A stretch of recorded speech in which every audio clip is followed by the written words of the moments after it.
Jadi saya ingin katakan, kalau disebutkan khalaqa itu bentuk wujud, kalau disebutkan ja'ala itu fungsi yang melekat pada wujud yang telah nyata itu, telah ada itu. Jelas sampai sini? Baik, sekarang masuk kembali ke An-Naba ayat 6. Di situ menggunakan khalaqa atau ja'ala? Balik lagi, baca sama-sama. Alam naj'alil arda naj'ala. Ini kan karena ada lam jadi sukun, naj'al karena nyambung jadi kasrah, naj'alil. Alam naj'alil arda, naj'alil arda. Naj'al asalnya dari kata ja'ala. Jadi ayat ini bukan ingin berbicara tentang bentuk bumi, tapi ingin berbicara tentang fungsionalisasi bumi yang sudah terbentuk itu. Bagaimana bumi bisa digunakan, bagaimana semua yang ada di bumi itu bisa dijalani untuk beraktivitas. Itu maksudnya. Jelas? Jadi kalau ingin tahu bentuk bumi, keluar dari bumi, cek. Pertanyaan selanjutnya, Ustadz, apakah ada isyarat tentang pembentukan bumi dalam Al-Quran? Ada. Cuman ayatnya bukan di sini. Nanti kalau sudah masuk suratnya kita bahas. Ada referensinya? Bisa. Quran surah ke-21, sejak bahkan menyatu dengan semuanya. Yang kelak ditemukan teori Big Bang itu kan, ledakan besar, Big Bang. Quran surah ke-21 ayat 30. 1. Awalam yaral ladzina kafaru anna as-samawati wal arda kanata ratqan fafataqnahuma. Apakah orang-orang yang ingkar kepada Allah itu nggak tahu bahwa Allah itu kuasa saat menciptakan langit dan bumi itu tadinya semua menyatu, satu bentuk, kemudian terjadi ledakan besar, dipisahkan, semua itu berpisah.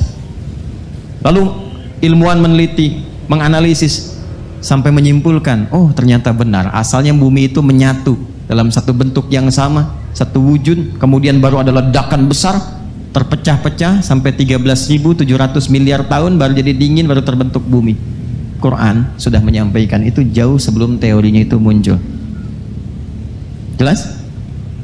Lagi Quran surah ke-39 ayat ke-5. Ini umum dulu ya, nanti masuk ke surah itu, bahas itu kita akan uraikan. Kita masih di An-Naba. Pelan-pelan. Sudah? Quran surah ke-39 Az-Zumar ayat 5. Khalaqas samawati wal ard. Nah, menggunakan kata khalaqa nih. Kalau bicara khalaqa, bicara bentuknya, bicara fungsinya? Oh, jelas? Khalaqas samawati wal arda bil haqq. Allah telah menciptakan langit dan bumi bil haqq. Ba-nya di situ namanya ba lil ghayah, dengan tujuan yang benar untuk difungsikan. Jadi tidak mungkin Allah mencipta sesuatu tanpa fungsi, tanpa tujuan. Apapun itu, sekecil apapun itu. Ba itu nanti fungsinya ada 14 dalam bahasa Arab. Nanti ba yang dimaksud di sini lil ghayah, dengan tujuan menerangkan kepada kita bahwa ada fungsi yang Allah tetapkan di langit dan bumi itu yang akan mengiringi kehidupan kita. Teruskan, belum selesai. Yukawwirul laila 'alan nahar wa yukawwirun nahara 'alal lail. Ini yang paling indah. Lalu Allah melipat, mengganti maksudnya, teman menggunakan kinayah di sini, melipat siang dan malam bergantian. Yukawwir itu dari kata kawwara, yukawwiru takwiran, dari kata qurrah asalnya. Qurrah itu kalau sekarang diterjemahkan dengan bola. Bola itu bentuknya apa? Karena itu ada yang mengatakan ada isyarat dari sini kalau berbicara bentuk bumi terlihat seperti bola, bentuknya bulat. Apakah bulatnya bulat murni ataukah bulatnya setengah murni dan sebagainya, yang penting berbentuk seperti bola kalau bicara bentukannya. Menurut ijma' ulama dalam fatwa Saudi Arabia bahwa ulama ijma', Quran, hadis, ijma', konsensus sepakat bahwa bumi itu bulan. Yukawwiru lail. Kawwara yukawwiru artinya menggulung kain di kepala. Itu makna yukawwir. Menggulung kain sorban di atas kepala. Maka itu mereka dalil bahwa bumi itu bulan. bahwa nanti ternyata bumi datar tidak merusak Al-Quran, karena salah satu penafsirannya, bukan satu-satunya tafsir. Bumi mau petak, mau datar, mau kerucut, tak berpengaruh kepada iman kita.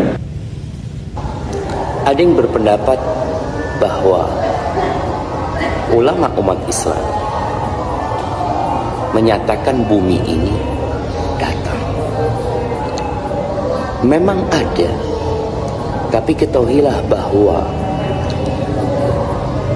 ijma' para ulama yang dinukil oleh Ibn Taimiyah rahimahullahu ta'ala menyatakan bahwa bumi ini bulat seperti benda-benda langit yang lainnya, rembulan, matahari. Dan secara dalil yang dinyatakan oleh mereka, secara realita dan logika, bumi